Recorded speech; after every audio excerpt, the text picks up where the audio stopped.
Time Season 4 Stand Up for Girls മലയാളത്തിലെ ആദ്യത്തെ standup comedy show. സാധാരണ നമ്മുടെ ഷോ തുടങ്ങുമ്പോഴത്തേക്ക് ഞാൻ പറയും welcome to a fun filled episode എന്ന്. പക്ഷെ ഇപ്പൊ ഞാൻ പറയും ഫൺ ഫിൽഡ് മാത്രമല്ല, കുറച്ച് ലവ് ഫിൽഡ് എപ്പിസോഡ് കൂടിയാണ് ഇത് എന്ന്. കാരണം love is in the air because this is the Valentine's day special episode.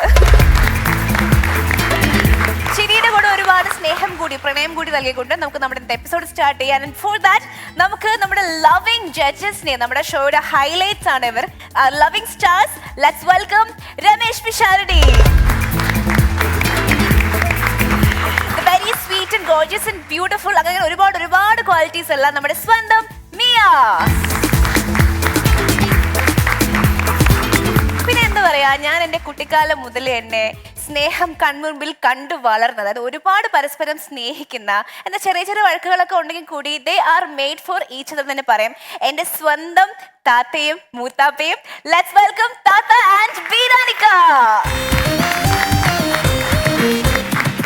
ലോകത്തിലെ ഏറ്റവും പോപ്പുലറായ സൂപ്പർ ഹിറ്റായ പ്രണയ കഥകളിൽ ഒന്നാണല്ലോ ടൈറ്റാനിക്. അതെ, ഈ ടൈറ്റാനിക് എന്ന് പറയുന്ന സിനിമ ഇറങ്ങി കുറച്ചു നാളിനകം തന്നെ ടൈറ്റാനിക് എന്ന് പറഞ്ഞ് മലയാളത്തിൽ ഒരു ഓഡിയോ കാസറ്റ് ഇറങ്ങി. ആ ഓഡിയോ കാസറ്റിന്റെ കവറ് ജാക്കും റോസുമായി താത്തയും ബീരാനിക്കയും നിൽക്കുന്നതിന്റെ പോസ്റ്ററുകൾ കേരളം മുഴുവൻ ഒട്ടിക്കപ്പെട്ടിട്ടുണ്ട്. അതേപോലെ പ്രണയ ജോഡികളാണ് ഈ ഇരിക്കുന്നത്. അതിന്റെ ക്ലൈമാക്സ് എടുക്കാൻ വേണ്ടിയിട്ട് ഞാൻ 4 പ്രാവശ്യം ടൈറ്റാനിക് കണ്ടു സിനിമ. അന്ന് ഇങ്ങനെ മൊബൈലിലൊന്നും സിനിമ കാണാൻ പറ്റൂല. അതാ ജാക്ക് എന്ന് വിളിക്കുന്ന സാധനം ഉണ്ടല്ലോ, സാധനം. ആമിന ബിൻസലേറ്റും ജാഫറിക്ക പ്രിയോ. ജാഫറിക്ക, എന്താണ് നിങ്ങൾ ഈ ഐസ് കെട്ടുമ്പോ എങ്ങനെ തവള കിടക്കണ, അരി പിടിച്ച് കിടക്കണ, എന്താണ് മനുഷ്യരെ? പിന്നെ ഐസ് കെട്ടുമ്പോ പിന്നെ എങ്ങനെ കിടക്കണം? ഇത്രയും വലിയ വെള്ളത്തിൽ ഞാൻ പിന്നെ എന്ത് ചെയ്യാനാണ്? ഈ വെള്ളപ്പൊക്കത്തിൽ നമ്മള് മയ്യത്തായി പോകുന്ന എനിക്ക് തോന്നണേ. എല്ലാം പഠിച്ചോന്റെ വിധി, അല്ലാണ്ട് എന്ത് ചെയ്യാനാണ്? ജാഫറിക്ക, എനിക്കാണ് എനിക്ക് ഏതാണ്ടൊക്കെ തോന്നണം ജാഫറിക്ക. ഈ നേരത്ത് ഈ വെള്ളത്തിന്റെ ഇടയിൽ കിടന്നാ? അതല്ല ജാഫറിക്ക, പിന്നെ നമ്മള് മയ്യത്താവും എന്നുള്ളൊരു സങ്കലാപ്പ് എന്റെ മനസ്സിൽ കയറിയേക്കണ്. ജാഫ് ജാഫ് എവിടെ പോയി? മനുഷ്യനെ കാണാനില്ലല്ലോ. ഇവിടെ ഉണ്ട്. ജാഫ് come back, come back, come back. ഈ നേരത്ത് നമ്മൾ എവിടെ പോയി തമ്പാക്ക് മേടിക്കാനാണ്? തമ്പാക്കല്ല, തമ്പാക്കെന്നല്ല പറഞ്ഞ, പിന്നെ കമ്പാക്ക്. ആ നീയും കെട്ടിപ്പിടിച്ച് കിടന്നു. ആ ഐസ് കെട്ടേ അത് ഏതാണ്ടൊക്കെ സമയത്തിന്റെ തോന്നണേ. പടച്ചരബില്ലാനായ തമ്പുരാനെ, എന്റെ മക്കളെ, അങ്ങനെ ഞാൻ ആ വെള്ളപ്പൊക്കത്തിൽ നിൽക്കണ സമയത്ത് വീരാനിക്ക ഞാൻ നോക്കി നിൽക്കാതെ വെള്ളത്തിലേക്ക് ഇങ്ങനെ വിളും വിളും വിളും വിളും മുങ്ങിപ്പോയി. മക്കളെ, ഇത്രയും നേരം നിങ്ങൾ ഈ കഥ മുഴുവൻ കേട്ടിരുന്നില്ലേ? ഞാൻ ഈ പറഞ്ഞ കഥ മുഴുവൻ ഒടുക്കത്ത നോണയാണ് മക്കളെ. ഈ ഓഡിയോ കാസറ്റ് ഒക്കെ മേടിച്ച് എത്രയായിരം തവണ കേട്ടിരിക്കുന്ന കാസറ്റാണ് അതിന്റെ ക്ലൈമാക്സും, അല്ലേ? ഇഷ്ടപ്പെട്ടു.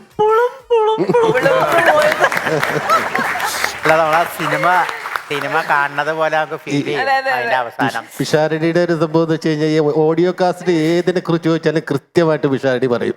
അതെനിക്കറിയാം. കാരണം എല്ലാ കളക്ഷനുള്ള അദ്ദേഹത്തിന്റെ അടുത്ത്. ഈ മിയ കേട്ടിട്ടുള്ള അടുത്ത കാലത്ത് വൈറലായിട്ടുള്ള, നമ്മളൊരിക്കൽ ചെയ്തിട്ടുണ്ടെങ്കിലും വൈറലായിട്ടുള്ള, വളരെ കൂടുതൽ വൈറലായിട്ടുള്ള ഒരു സംഭവം ഉണ്ടായിരുന്നു. റീൽസുകളിലൊക്കെ വന്ന് ഒരുപാട് പേര് ചെയ്തിട്ടുള്ളത്. അതിന്റെ ശബ്ദം മാത്രമേ അന്ന് കാലത്ത് അലഞ്ഞു കിടന്നിട്ടുള്ളൂ. ഇപ്പോഴും റീൽസിലും അതിന്റെ ശബ്ദം മാത്രമേ അലഞ്ഞു കിടന്നിട്ടുള്ളൂ. പക്ഷെ അതിന്റെ യഥാർത്ഥ ഉപജ്ഞാതാവ് എന്ന് പറയുന്നത് മാർട്ടിൻ ചേട്ടനാണ്. അത് പിന്നീട് കുറെ നാള് മൊബൈലുകളിൽ റിംഗ് ടോൺ ആയിട്ട് കിടക്കുന്നുണ്ടായിരുന്നു പലരുടെയും. റീൽസ് ഒക്കെ വരുന്നതിന് തൊട്ട് മുമ്പുള്ളൊരു കാലഘട്ടത്തിൽ മൊബൈലിൽ റിംഗ് ടോണും ആയിരുന്നു. അതിന്റെ ഉപജ്ഞാതാവാണ് ചുക്കുമരിക്കണ ചൂളാപ്പി മറിയം വന്ന് വിളക്കൂതി ഫൂ ഫൂ ഫൂ അത്തള പുത്തള തവളാച്ചി ചുക്കുമരിക്കണ ചൂളാപ്പി മറിയം വന്ന് വിളക്കൂതി ഫൂ ഫൂ ഫൂ. മാർട്ടിൻ ചേട്ടന്റെ ശബ്ദമാണ്. അല്ല പിഷാരടി, ഈ കാസറ്റ് 1 ലക്ഷം കാസറ്റ് ഓടിയല്ലോ അന്ന്, ഈ ടൈറ്റാനിക് എന്ന് പറഞ്ഞ കാസറ്റ്. ആ സമയത്ത് നമ്മുടെ മമ്മി സെഞ്ചുറി വീട്ടിൽ വന്ന ഒരു ദിവസം പറഞ്ഞു, സാജു നമുക്ക് ആ കാസറ്റിന്റെ ഒരു സെക്കൻഡ് പാർട്ട് ഇറക്കാം. എന്താ പേര്? ലൂസാണ് എനിക്ക്.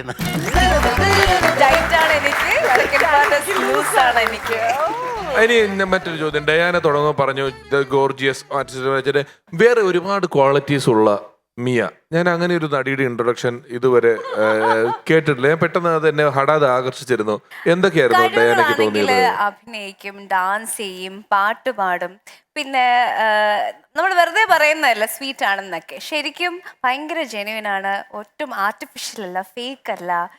മിയ ഒരു അഭിപ്രായം പറഞ്ഞു കഴിഞ്ഞാൽ നമുക്കറിയാം അത് ഉള്ളി തട്ടി പറയുന്നതാണെന്നുള്ള. എല്ലാവരിടത്തും വളരെ ഡൗൺ ടു എർത്ത് ആയിട്ട് പെരുമാറുന്ന ഒരു ആർട്ടിസ്റ്റാണ്. ഈ ഒരുപാട് പേരും പ്രശസ്തിയുള്ള നടിമാരെല്ലാവരും ഒന്നും അങ്ങനെ പെരുമാറിയെന്ന് വരില്ല. ഞാൻ മിയേനെ ആദ്യം കാണുന്ന മുതൽ ഈ നിമിഷം വരെ ഒരേപോലെയാണ് മിയ എന്നോട് ട്രീറ്റ് ചെയ്തിട്ടില്ല. ഞാനിപ്പം ആങ്കറിങ് തുടങ്ങുന്ന സമയത്ത് പക്ഷെ ഇവക്ക് ഭയങ്കര ജാടയായി പോയി. അത് ചുമ്മാ ചുമ്മാ അതിനെ താളത്ത് കിട്ടിയപ്പോ അതിപ്പോ പറഞ്ഞതിന് മിസ്സായി പോണ്ട് പറഞ്ഞതാ. ഇല്ല, അത് ഞാൻ കരാട്ടെ പറയുന്നതാണ്. കരാട്ടെ അറിയാവുന്നല്ലേ? ഇപ്പം ഇല്ലേ? രമേശേട്ടനെ കുറിച്ചൊരു നല്ലൊരു അഭിപ്രായം വേറെ ആർട്ടിസ്റ്റ് പറഞ്ഞു എന്ന് വേറെ ആൾ പറഞ്ഞു കേൾക്കുമ്പോഴത്തേക്ക് സന്തോഷം തോന്നുമായിരിക്കും. എനിക്ക് ഭയങ്കരമായിട്ട് അങ്ങനെ എന്നോട് മിയ ഇങ്ങനെ ഡയനെ കുറിച്ച് ഇങ്ങനെ പറഞ്ഞിട്ടുണ്ട്, നല്ല അഭിപ്രായം പറഞ്ഞിട്ടുണ്ട്, നല്ല കുട്ടിയാണെന്ന് അങ്ങനെ പറഞ്ഞിട്ടുള്ള ഞാന് ഡയാനയുടെ പേര് പോലും എനിക്ക് അറിയത്തില്ല. ഞാനൊരു അതെ. കൊല്ലത്തൊരു ഇവന്റിന് പോയപ്പോഴത്തേക്കും ഞാനോട് MC ചെയ്യാൻ അതെ MC ചെയ്യാൻ വന്നിരിക്കുകയാണ്. അപ്പൊ ഞാനിങ്ങനെ ഡയാന നല്ല സ്മാർട്ടായിട്ട് കാര്യങ്ങളൊക്കെ നന്നായിട്ട് ഡീൽ ചെയ്യുന്നു, ക്രൗഡൊക്കെ മെഴുകുതിരി താരങ്ങളുടെ promotion, പ്രൊമോഷൻസിനൊക്കെ വന്നതാ. അപ്പൊ ഞാനിങ്ങനെ ഓർത്തു, നല്ല കൊച്ച്, നന്നായിട്ട് നല്ല കാണാൻ നല്ല ഭംഗിയായിട്ടിരിക്കുന്നു, നന്നായിട്ട് സംസാരിക്കുന്നു, ആള് നല്ല സ്മാർട്ടാണ്, സുന്ദരിയാണ്, ഈ കൊച്ചിനൊന്നും ആരും സിനിമയിൽ എടുത്തില്ലല്ലോ എന്ന് ഞാനിങ്ങനെ മനസ്സിലൊക്കെ വിചാരിച്ച് ഞാൻ ആ പരിപാടിയൊക്കെ കഴിഞ്ഞ് പോയി. അത് കഴിഞ്ഞിട്ടാണ് പിന്നെ നമ്മള് നേരിട്ട് കാണുന്ന സിനിമയിൽ വരുന്നതും ഒക്കെ. നിങ്ങൾ അങ്ങോട്ടും ഇങ്ങോട്ടും പറഞ്ഞു തോന്നുന്ന എങ്ങനെയാണ്? ശിശു എന്തായാലും ഈ വേദിയിലാണ് പറയാൻ പറ്റുള്ളൂ, വേറെ ഒന്നുമല്ല. എൻ്റെ മകൾ മിയയുടെ കട്ട ഫാനാണ്, സ്വീറ്റി മാർട്ടിന്റെ. കാരണം അവളിപ്പോ UK-ലാണ്, പാല അൽഫോൺസ് കോളേജിൽ പഠിച്ചത്. അപ്പൊ അവിടുത്തെ മെയിൻ താരമാണ് നമ്മുടെ മിയ. അതെ, അപ്പൊ അവിടെ അന്ന് അത് മുതലല്ല സിനിമകൾ കണ്ടപ്പോ പോലെ അപ്പൊ ആള് UK-ൽ. അപ്പൊ മിയയുടെ ഇന്നത്തെ ഗസ്റ്റ് എന്ന് ഞാൻ വിളിച്ച് പറഞ്ഞപ്പോൾ എന്റെ ഹായ് പറഞ്ഞിട്ടുണ്ടായിരുന്നു. അപ്പൊ ഈ വേദി കിട്ടിയതിൽ വളരെ സന്തോഷം. നമുക്ക് ഒരു ആർട്ടിസ്റ്റിനോട് കൂടുതൽ ആരാധനയും സ്നേഹം തോന്നുന്നത് when they have a really good heart, അങ്ങനെ ഒരു വ്യക്തിത്വം കൂടിയാണെങ്കിൽ നമുക്ക് ആ ഒരു സ്പെഷ്യൽ സ്നേഹവും ആരാധനയും തോന്നും. എനിക്ക് അതാണ് മിയോട് പേഴ്സണലി ഉള്ള സത്യം പറഞ്ഞത്. ഒരു പെട്ടി 5 സ്റ്റാർ ഇന്ന് വീട്ടിൽ വന്നിരിക്കും. ശരി, അപ്പൊ നമുക്ക് നമ്മുടെ എപ്പിസോഡ് സ്റ്റാർട്ട് ചെയ്താലോ, മത്സരങ്ങൾ സ്റ്റാർട്ട് ചെയ്താലോ?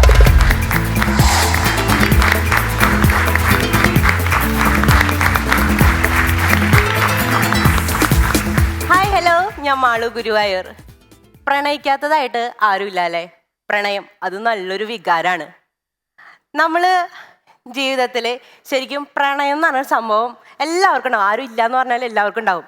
നമ്മുടെ ചെമ്മീൻ സിനിമയിൽ പരീക്കുട്ടിച്ചാട്ടിൻ്റെ പ്രണയവും നമ്മൾ കറുത്തമ്മ ചേച്ചിയുടെ പ്രണയം തൊട്ട് തീവണ്ടി എന്നുള്ള സിനിമയിൽ ബിനീഷേട്ടൻ്റെ ലിപ് ലോക്ക് വരെത്തി പ്രണയം. അയ്യോ സോറി രമേശേട്ടാ, എനിക്കറിയണ ആകെയുള്ള ഈ ക്രഷ് എന്ന് പറയണത് എൻ്റെ അടുക്കളയിൽ ഈ മിക്സി ഓണാക്കുമ്പോൾ കിട്ടുന്ന ക്രഷാട്ടാ. ഇപ്പൊ വേറൊരു സാധനം കൂടി മ്യൂസിയം വന്നിട്ടുണ്ട്, സ്പാർക്ക്. ഈ വെളിവില്ലാത്തവന്മാര് റോട്ടില് 100-ൽ കൂടുതൽ സ്പീഡിൽ വണ്ടി ഓടിക്കുമ്പോൾ ഇപ്പോഴത്തെ പെമ്പിള്ളേർക്ക് മനസ്സിൽ തോന്നുന്ന സാധനം സ്പാർക്ക്.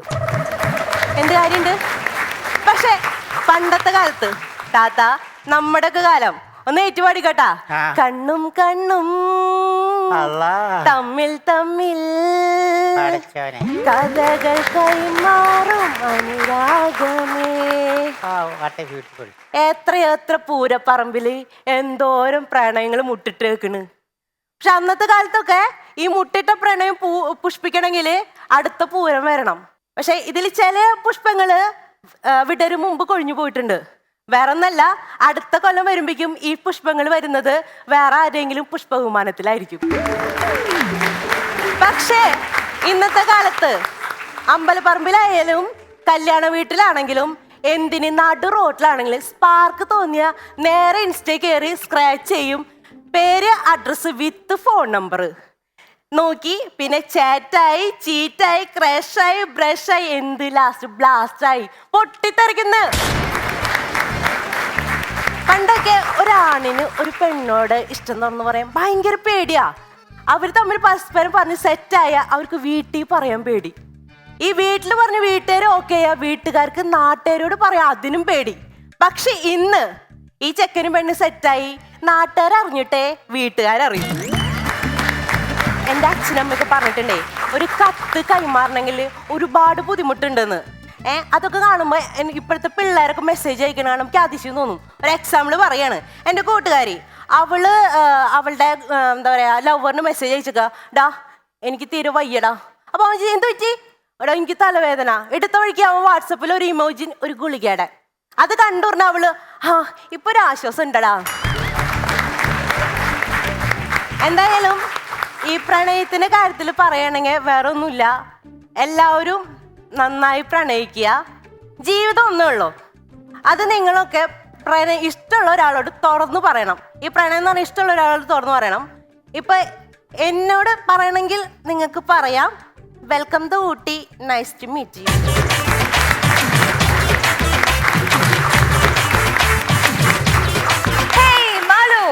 മാളു ആസ് യൂഷ്വൽ നന്നായിരുന്നു, പക്ഷെ പ്രാവശ്യം കുറച്ച് ഷോർട്ട് ആയിരുന്നു അല്ലേ? പക്ഷെ എന്തായാലും അത്രയും പറഞ്ഞല്ലോ, നന്നായിരുന്നു, നന്നായിട്ട് തന്നെ പെർഫോം ചെയ്തു. രമേശ് ചേട്ടാ? മാളു വളരെ ഷോർട്ട് ആൻഡ് ക്രിസ്പ് നല്ല പ്രകടനമായിരുന്നു കാഴ്ചവെച്ചത്. പ്രത്യേകിച്ച് ഇന്നത്തെ ദിവസം യാദൃശ്ചികമായിട്ടാണെങ്കിലും ഈ പ്രണയം എന്നുള്ള വിഷയം എടുത്തുകൊണ്ടിരിക്കുക, ആ പ്രണയത്തെക്കുറിച്ച് പറയുക. അതിലിപ്പം ഈ പറഞ്ഞതുപോലെ സൗകര്യങ്ങൾ കൂടിയിട്ട് ഇൻസ്റ്റയിലാണെങ്കിലും ഒരാളുടെ തപ്പിയെടുക്കാൻ, ഒരാളുടെ ഫോൺ നമ്പർ കണ്ടുപിടിക്കാൻ, നമുക്ക് അവരോടൊരു ചെങ്ങാത്തം ഉണ്ടാക്കിയെടുക്കാൻ, അല്ലെങ്കിൽ ഒരു ചങ്ങാത്തം തുടങ്ങുമ്പോൾ തന്നെ അയാളുടെ സ്വഭാവം എന്താണ് എന്നറിയാൻ ഒരാഴ്ചയൊക്കെ പണ്ട് പരീക്ഷണത്തിന് ഇടണമായിരുന്നു, ഒരു മാസമൊക്കെ. ഇപ്പം അതൊന്നും വേണ്ട. അവൻ്റെ സ്റ്റാറ്റസ് അപ്ഡേറ്റും റിംഗർ ഡയലർ ടോണും ഒരു 4 പോസ്റ്റും കണ്ടാൽ തന്നെ മനസ്സിലാവും ഏതാണ്ട് ഇവൻ്റെ സ്വഭാവം എന്താണെന്നുള്ളത് നമുക്ക് ഒറ്റയടിക്ക് മനസ്സിലാക്കാൻ സാധിക്കും. അങ്ങനെ ഒരുപാട് സൗകര്യങ്ങളുണ്ട്. അതുകൊണ്ട് തന്നെ കൂടുതലായിട്ട് പെട്ടെന്ന് ബ്രേക്കപ്സും വളരെ സ്വതന്ത്രമായിട്ട് തുറന്ന് ചെയ്യാൻ പറ്റുന്നുണ്ട്. എൻ്റെ ഒരു 85-86 വയസ്സുള്ള ഒരു മുത്തശ്ശി ഇങ്ങനെ വീട്ടിലിരിക്കുമ്പം, ഇങ്ങനെ മുത്തശ്ശി വീട്ടിലിരിക്കുകയാണ്, വെറുതെ ഇരിക്കുകയാണ്. കാരണം 86 വയസ്സുണ്ട്, ഒന്നുമില്ല, ഇങ്ങനെ വെറുതെ വീട്ടിലിരുന്ന് ഇങ്ങനെ ഇരിക്കും, കുറേ നേരം ഇരിക്കും. കുറേ കഴിഞ്ഞപ്പോൾ എൻ്റെ ഒരു വല്യമ്മയുടെ മോള്, ചെറുപ്പക്കാരിയാണ്, ഒരു 10-13 വയസ്സുള്ളൂ. ഇവള് രാവിലെ ഉച്ചയ്ക്ക് കഴിഞ്ഞ് വൈകുന്നേരം ആയപ്പോൾ മുത്തശ്ശിയോട് ചോദിച്ചു, മുത്തശ്ശിക്ക് എത്ര വയസ്സായി എന്ന് ചോദിച്ചു. അപ്പോൾ പറഞ്ഞു, എനിക്ക് 87 വയസ്സായി. ഇത്രയും വയസ്സൊക്കെ ആയിട്ട് ബോറടിച്ചില്ലേന്ന്. കാരണം അവർക്ക് ചിന്തിക്കാൻ പറ്റില്ല, അവർക്ക് ഈ ചെറു പ്രായത്തിലെ ബോറടിച്ചു തുടങ്ങി. ഇല്ല, എന്റെ കസിൻസ് കുഞ്ഞു പിള്ളേരാണ് അവരെല്ലാവരും. അവര് കുറച്ചു നേരം അവർ വെറുതെ ഇരുന്ന് കഴിഞ്ഞാൽ അവർക്ക് ബോറടിക്കുന്നെന്ന് പറയും. വീട്ടിലൊക്കെ വന്നു കഴിഞ്ഞാല് ഇവരങ്ങനെ എല്ലാരും മുതിർന്നവർ സംസാരിക്കുമ്പോഴത്തേക്ക് ഇവരെല്ലാരും കേട്ടിരിക്കുമല്ലോ, 5 മിനിറ്റ് കഴിയുമ്പോഴത്തേക്കും പറഞ്ഞു തുടങ്ങും, പെട്ടെന്ന് ബോറടിക്കും. എന്റെ പിള്ളേരെ കൊണ്ട് ഭാര്യ അമ്പലത്തിൽ പോയിട്ട് തിരിച്ചു വന്നിട്ട് മേലെ ഞാൻ ഇവന്മാരെയും കൊണ്ട് എവിടെയും കൊണ്ടുപോകില്ല എന്നൊക്കെ പറയുന്നുണ്ട്. എന്താ വെച്ചാൽ പറയട്ടെ, ആ നടയടച്ച് ഒരു 10 മിനിറ്റ് കൊണ്ട് കുറെ പ്രാവശ്യം വീട്ടിൽ പോവാൻ മതി എന്ന് പറഞ്ഞ് അവിടെ കിടന്ന് ബേളം ഉണ്ടാക്കിക്കൊണ്ടിരിക്കുക എന്ന് പറഞ്ഞു. കാരണം 10 മിനിറ്റ് 1 മണിക്കൂർ പോലെയാണ് തോന്നുന്നത് ഇവരെ സംബന്ധിച്ചിടത്തോളം. എന്റെ കൊച്ച് അവൻ 3 വയസ്സായിട്ടില്ല. കുറച്ചു നേരമൊക്കെ ഇങ്ങനെ എന്തെങ്കിലുമൊക്കെ ടോയ്സ് ഒക്കെ എടുത്ത് വെച്ച് കളിച്ചു. കുറച്ചു നേരം കഴിയുമ്പോഴത്തേക്കും നമുക്ക് കാണാം അങ്ങോട്ടും ഇങ്ങോട്ടും എന്താ ഇങ്ങനെയൊക്കെ തലയൊക്കെ ചൊറിഞ്ഞിങ്ങനെ നടക്കുന്ന കാണാം. നമുക്ക് കാണുമ്പോ അറിയാം അവന് ബോറടിക്കാണ്. അപ്പൊ നമ്മൾ എന്തെങ്കിലും കാർട്ടൂണോ എന്തെങ്കിലും ചെയ്തു കൊടുക്കുക എന്നുള്ളതായിരിക്കും അവൻ ഉദ്ദേശിക്കുന്നത്.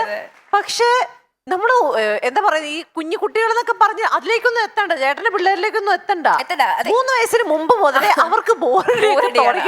എന്നെ ചെയ്യും ചേട്ടാ. ഒന്നുമില്ല, ഞാനിത് ഈ ഇടയ്ക്ക് ഒരു പറഞ്ഞാണ് വീണ്ടും ഈ സമയത്ത് പറഞ്ഞത്. അതായത് നമ്മൾ പണ്ട് പറയുന്ന സന്തോഷവും സമാധാനവും 2 സാധനങ്ങളുണ്ടല്ലോ. ഇതിനകത്ത് ഇപ്പൊ സമാധാനം ബോറടിച്ചു തുടങ്ങി.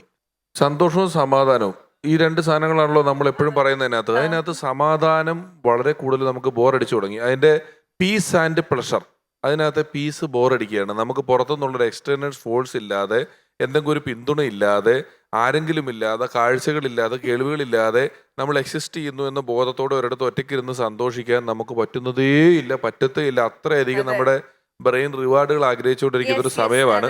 ഞാൻ പറഞ്ഞു വന്നത്, തൻ്റെ ഈ പരിപാടിക്കകത്ത് ഇങ്ങനെ ആ ഒരു ഇമോജിയിൽ ഒരു ഗുളിക കിട്ടിയപ്പം അപ്പൊ തന്നെ തലവേദന മാറി എന്ന് പറയുന്ന അവസ്ഥ അത് പുതുതാ അയച്ചു കൊടുക്കുന്നതിനകത്ത്. അതുപോലെ വേറൊരു സംഭവം കൂടി ഉണ്ട്, വിട്ടുപോയതാണ്. ഈ കൂട്ടുകാര് കഥ പറയുമ്പോൾ കുഞ്ഞമ്മയുടെ ഒരു കഥ പറയേണ്ടി വരും. എന്ന് വെച്ചാൽ കുഞ്ഞമ്മയും കുഞ്ഞച്ചനും കല്യാണം കഴിക്കുന്നതിന് മുമ്പ് നല്ല ഒടുക്കത്തെ പ്രണയമായിരുന്നു. ഒരു ദിവസം കുഞ്ഞമ്മ കൊളക്കടവിൽ വീണു.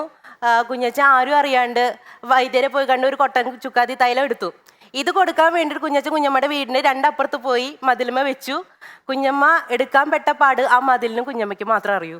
ഇത് ഒരു കൈമാറാനുള്ള പാടല്ലേ? എന്റെ വീടിന്റെ അപ്പുറത്തെ വീട്ടിൽ നവീൻ എന്നും പറഞ്ഞൊരു ചെറുക്കനുണ്ടായിരുന്നു. ഇവര് ഒരു അവധിക്ക് ഇവന്റെ അച്ഛനും അമ്മയൊക്കെ കൂടെ പോയപ്പോ ഇവന്റെ കൂട്ടുകാരെല്ലാം കൂടെ 2 ബിയർ മേടിച്ച് കുടിക്കാൻ വേണ്ടിയിട്ട് 2 ബിയറൊക്കെ മേടിച്ച് കുടിക്കാൻ തീരുമാനിക്കുക. വീട്ടിൽ അച്ഛനും അമ്മയും വൈകുന്നേരം എങ്ങാണ്ടേ വരുള്ളൂ. രാവിലെ വളരെ പാടുപെട്ട് ഏതോ സുഹൃത്ത് വഴി അവന്മാർക്ക് ഇത് മേടിക്കാൻ കിട്ടുമൊന്നുമില്ല, കൊണ്ടുവന്ന് വീട്ടിൽ കൊണ്ടുവന്നൊരു ഇത് കുടിക്കാന്നൊക്കെ പ്ലാൻ ആയപ്പോഴത്തേക്ക് പോയ അച്ഛനും അമ്മയും തിരിച്ചു വന്നു. ഇത് പൊട്ടിച്ചിട്ടില്ല. അപ്പൊ ഇത് വീട്ടിൽ എവിടെ ഒളിപ്പിച്ചു വെച്ചാലും എങ്ങാനും വീട്ടുകാർ കണ്ടാലോ എന്ന് ഓർത്തിട്ട് ഇവൻ അവന്റെ പറമ്പിൽ കൊണ്ടുപോയിട്ട് തെങ്ങിന്റെ ചോട്ടിൽ ഈ ബിയർ ഓല വെച്ച് മൂടി വെച്ചു. വീട്ടിൽ അച്ഛനും അമ്മയും പോകാത്ത സ്ഥലത്ത്. എന്നിട്ട് വൈകുന്നേരം ആയപ്പോ എന്നോട് വന്നിട്ട് പറഞ്ഞു, ചേട്ടാ രക്ഷിക്കണം. ഞാൻ ചോദിച്ചു എന്താ?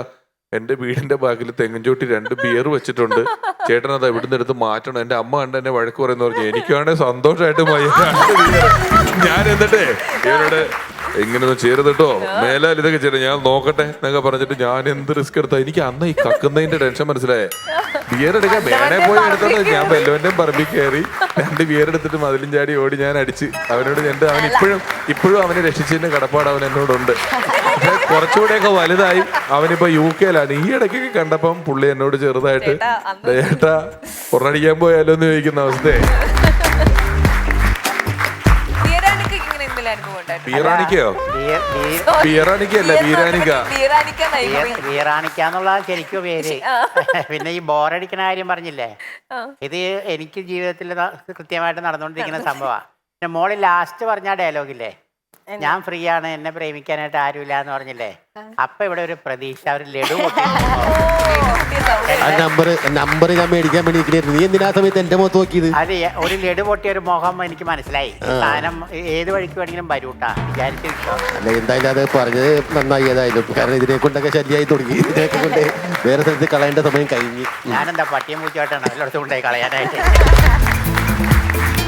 മാളു പ്രസന്റ് ചെയ്തതില് ആ ജനറേഷൻ ഗ്യാപ്പ് ആണ് മെയിൻ ആയിട്ടുള്ള കോൺസെപ്റ്റ്. അച്ഛന്റെ അമ്മയുടെയും ഈ പറഞ്ഞ കുഞ്ഞമ്മയുടെയും അങ്ങനത്തെ അവരുടെ കാലത്തെ വ്യത്യാസവും ഇന്നത്തെ കാലത്ത് എത്ര സിമ്പിൾ ആയിട്ടാണ് അത്തരം കാര്യങ്ങൾ ചെയ്യുന്നതെന്നുള്ളതും. അതേപോലെ എന്താണ് ഇൻസ്റ്റാഗ്രാം ഒക്കെ എല്ലാവർക്കും, ന്യൂജൻ ആൾക്കാർക്ക് എല്ലാവർക്കും ഇൻസ്റ്റാഗ്രാം കാണാപ്പാടായിരിക്കും. അപ്പൊ അതിനകത്തൂടെ എന്താണ് മറ്റേ ആ ഹോം സിനിമയ്ക്കകത്തില്ലേ, അതിനകത്ത് അവർ തമ്മിൽ ഉടക്കാണോ എന്ന് ചോദിക്കുമ്പോഴത്തേക്ക് നോക്കട്ടെ, സ്റ്റാറ്റസ് നോക്കട്ടെ. അപ്പൊ 1-2 ക്യാപ്ഷൻസ് കിടക്കുന്ന കാണുമ്പോഴത്തേക്ക് ഉടക്ക അങ്ങനത്തെ എല്ലാ കാര്യവും ഇപ്പൊ അതിനകത്തൂടെ നമുക്ക് മനസ്സിലാക്കാൻ പറ്റും. അപ്പൊ അതൊക്കെ ആയിട്ട് കണക്ട് ചെയ്ത് പറഞ്ഞുകൊണ്ട് എല്ലാവർക്കും അത് റിലേറ്റ് ചെയ്യാൻ പറ്റും എന്ന് തോന്നുന്നു. നേരത്തെ പറഞ്ഞില്ലേ, അതുപോലെ ഈ പിഷാരടി പണ്ട് ഗൾഫിൽ കളിക്കാൻ വേണ്ടിയിട്ട് ഞങ്ങൾക്കൊരു സ്കിറ്റ് എഴുതി തന്നായിരുന്നു. പിഷാരടി, അതിനകത്ത് പിഷാരടി അവസാനത്ത് ഒരു ഡയലോഗ് എഴുതിയ, പിഷാരടിയുടെ ഒറിജിനലാണോ എന്ന് എനിക്കറിയില്ല, പക്ഷെ എന്നാലും ഞാൻ എപ്പോഴും എൻ്റെ മനസ്സിൽ ഞാൻ ബീരാനിക്കാരുടെ അടുത്ത് പറയുന്ന ഒരു ഡയലോഗാ. എന്താണെന്നറിയാമോ? പണ്ടുള്ള ജനങ്ങള് ഹൃദയം കൊണ്ടാണ് ജീവിച്ചിരുന്നത്, ഇപ്പോഴുള്ള മനുഷ്യര് ബുദ്ധി കൊണ്ടാണ് ജീവിക്കുന്നത്. പണ്ട് ഹൃദയം കൊണ്ട് ജീവിക്കുമ്പോൾ മറ്റുള്ളവനെ സ്നേഹിക്കാനും അവൻ്റെ വേദനയിൽ പങ്കുചേരാനും അവനോടൊത്ത് സഹതപിക്കാനും അവനോടൊത്ത് സന്തോഷിക്കാനും മനസ്സുണ്ടായിരുന്നു. പക്ഷെ ഇന്ന് ബുദ്ധി കൊണ്ട് ജീവിക്കുമ്പോൾ മറ്റവനെ എങ്ങനെ ഉപയോഗിക്കാം, അവനിൽ നിന്ന് എനിക്ക് എന്ത് കിട്ടും, അവനിൽ നിന്ന് എന്നെ എങ്ങനെ വസൂലാക്കാം എന്നുള്ള രീതിയിലാണ് ഇന്നത്തെ ചെറുപ്പക്കാരും അല്ലെങ്കിൽ തലമുറ പോയിക്കൊണ്ടിരിക്കണം. വലിയൊരു സന്ദേശമായിരുന്നു അത്. ഞാനൊരു വലിയ ഇവന്റ് കമ്മിറ്റ് ചെയ്തപ്പോൾ അവർ പറഞ്ഞു ഒരു സ്കിറ്റ് വേണം, പക്ഷെ ആ സ്കിറ്റിന് എന്തെങ്കിലും ഒരു മോറലൊക്കെ വേണം. അല്ലാണ്ട് ആ സ്കിറ്റ് ചെയ്യും നമ്മൾ കൺവെൻഷനൽ ആയിട്ടുള്ള സ്കിറ്റ് പോലെ ഒരു മോറലുള്ള സ്കിറ്റ് വേണം എന്ന് പറഞ്ഞാൽ ആ ചാനലും അങ്ങനത്തെ ഒരു പ്രോഗ്രാം ആയിരുന്നു അത്. അപ്പോൾ എന്ത് ആലോചിക്കണം എന്ന് ആലോചിച്ചിട്ട് സ്കിറ്റ് എന്ന് പറയുന്നതാണ് ഇവരുടെ, അതായത് ആമിനത്താത്തയുടെയും ബീരാനിക്കയുടെയും കല്യാണം കഴിഞ്ഞു കുറേ വാർഷികമായി. ഒരു 25th or 30th വാർഷികമാണ്. ഞങ്ങളൊക്കെ മക്കളാണ്. ഞങ്ങളൊക്കെ വന്ന സമയത്ത് ഞങ്ങൾ ചോദിക്കും, അച്ഛാ അമ്മ നിങ്ങൾക്ക് എന്താ ഗിഫ്റ്റ് വേണ്ടതെന്ന് ചോദിക്കുമ്പോൾ അവർ പറയും ഞങ്ങളുടെ കല്യാണം വീഡിയോയിൽ എടുത്തിട്ടില്ല, ഇത് വീഡിയോ ഷൂട്ട് ചെയ്യാൻ പറ്റുമോ? ഞങ്ങളുടെ കല്യാണം കഴിഞ്ഞ കാലത്ത് വീഡിയോയിലില്ലല്ലോ എന്ന് പറയുമ്പോൾ എങ്ങനെ ചെയ്യാൻ പറ്റുമെന്ന് ആലോചിച്ചിട്ട് പറയും നമുക്ക് ഇവരെ ഡൈവേഴ്സ് ചെയ്തിട്ട് ഒന്നുകൂടെ കല്യാണം കഴിക്കാം, എന്നിട്ട് അത് ഷൂട്ട് ചെയ്യാം, അപ്പൊ വീഡിയോ ആയല്ലോ എന്ന് പറഞ്ഞ് ഇവര് ഡൈവേഴ്സ് ചെയ്തിട്ട് അമ്മ ആമിനത്താത്ത എൻ്റെ കൂടെയും വരും, ബീരാനിക്ക മകളുടെ കൂടെയും പോകും. ഞങ്ങൾ ഇവരെ പിരിപ്പിച്ച് താമസിപ്പിച്ച് കഴിഞ്ഞിട്ട് സ്ത്രീധനത്തിന്റെ പേര് ഞങ്ങൾ തമ്മിൽ വഴക്കാവും. പിന്നെ ഇവരെ കെട്ടിച്ചു കൊടുക്കൂല. ആ മകള് പറയും അമ്മ 2 പെറ്റതല്ലേ എന്ന് പറയും. ഇട ഞാൻ നിങ്ങളെയല്ലേ പെറ്റത് എന്ന് ചോദിക്കും. ഇവര് രാത്രി ഫോണിൽ സംസാരിക്കുന്നു. ഇവരെ ജന്മം ചെയ്ത് ഞങ്ങൾ കെട്ടിച്ചു കൊടുക്കൂല. അങ്ങനെ തർക്കം മൂത്ത അവസാനം ഇവർ ഒളിച്ചോടും. സ്കിറ്റിന്റെ ക്ലൈമാക്സ് ഇവർ ഒളിച്ചോടിയിട്ട് കല്യാണം കഴിച്ച് തിരിച്ചു വരുന്നതാണ്. എന്നിട്ട് അവർ പറയുന്നതാണ് നീയൊക്കെ ഇങ്ങനെയാ ജീവിക്കുന്നത്, എന്ത് ലാഭം കിട്ടും, എന്ത് ചെറിയ ആക്ടിവിറ്റി ചെയ്താലും അതിൽ നിന്ന് എന്ത് ലാഭം കിട്ടും നോക്കുന്ന അവസ്ഥയിലാന്നുള്ളത്. അതിനൊരു 10 വർഷത്തെ പഴക്കമുണ്ട് അല്ലേ? അടിപൊളി ഹൈലൈറ്റ് സ്കിറ്റ് ആയിരുന്നു. നല്ല സ്കിറ്റ് ആയിരുന്നു. ചെറിയ രീതി പറഞ്ഞിട്ട് നമുക്ക് ഭയങ്കര ഇഷ്ടപ്പെട്ടു. അത് ഫുൾ സ്കിറ്റ് നല്ല രസമുള്ള സ്കിറ്റ് ആയിരുന്നു. ആക്കാനുള്ള സാധനം ഉണ്ട്, അത് സിനിമ വേണമെങ്കിൽ ആക്കാം. അത്രയ്ക്കുള്ള കഥയുണ്ട്. അതായത് അതിനകത്തൊരു ഡയലോഗ്, ഈ സ്ത്രീധനം ചോദിച്ചപ്പോൾ പറയും 2 പെറ്റ ഈ തള്ളേക്ക് എന്ത് സ്ത്രീധനം കൊടുക്കാനാണെന്ന് ചോദിക്കുമ്പോൾ പറയും ഈ കുയിലേക്ക് കാലം നീട്ടിരിക്കുന്നത് തന്തയ്ക്കാണോ സ്ത്രീധനം കൊടുക്കണമെന്ന് മകളും മകനും കൂടി ഇവര് നിൽക്കുക ഇറങ്ങിക്കുന്നത്. അങ്ങനെ നമ്മൾ പറഞ്ഞിട്ടുണ്ട്. ഈ ഹാപ്പിനെസ്സും ഇതും കൂടെ പറഞ്ഞ് നമുക്ക് വൈൻഡപ്പ് ചെയ്യാം. അതായത് ഈ ഹാപ്പിനെസ്സിന് ഭയങ്കര ഈ ഡിജിറ്റൽ സംഭവം വന്നതിന് ശേഷം കമ്പയർഡ് ആണ്. ഒറ്റയ്ക്ക് ഹാപ്പി ആവാൻ പറ്റില്ല. ഇപ്പോൾ ഒരു ഉദാഹരണം പറഞ്ഞു, ഒരാൾ ഒരു ദിവസം എന്നെ വിളിച്ചിട്ട് പറഞ്ഞു, ചേട്ടാ എനിക്കൊരു മെസ്സേജ് വിട്ടിരിക്കുകയാണ്, ചേട്ടൻ എന്റെ കമന്റിന് ലൈക്ക് ചെയ്തു, എനിക്ക് വളരെ സന്തോഷം എന്ന് പറഞ്ഞു. ഒരു 5 മിനിറ്റ് കഴിയുമ്പോൾ വീണ്ടും ഒരു മെസ്സേജ് അയക്കുക, ഇപ്പോഴായിട്ടാ ഞാൻ നോക്കിയത് ചേട്ടന് എല്ലാവർക്കും ലൈക്ക് കൊടുക്കുന്നുണ്ടെന്ന്. അപ്പൊ അവന്റെ സന്തോഷം പോയി. ഇത് അവന് മാത്രം കിട്ടിയാലേ അവന് സന്തോഷം. എനിക്ക് കിട്ടി എന്റെ സന്തോഷം എന്നുള്ളതല്ല, എനിക്ക് കിട്ടി വേറെ ആർക്കും കിട്ടരുതെന്നും കൂടെ ഒരു നിർബന്ധം കൂടെ ഉണ്ട്. എനിക്ക് മാത്രം കിട്ടണമെന്നുള്ളതും കൂടെ ഉണ്ട്. എന്തായാലും മാളു കലക്കി. മാളുവിന്റെ പെർഫോമൻസിനെ കുറിച്ച് പറയുകയാണെങ്കിൽ ചെറിയൊരു പെർഫോമൻസ് ആണെങ്കിൽ കൂടി ഡ്യൂറേഷൻ ചെറുതാണെങ്കിൽ കൂടി അത്രയും സമയം ചിരിച്ചു. സോ അതാണ് നമുക്ക് ഈ ഫ്ലോറിൽ വേണ്ടത്. Good, great going. Thank you so much Malu.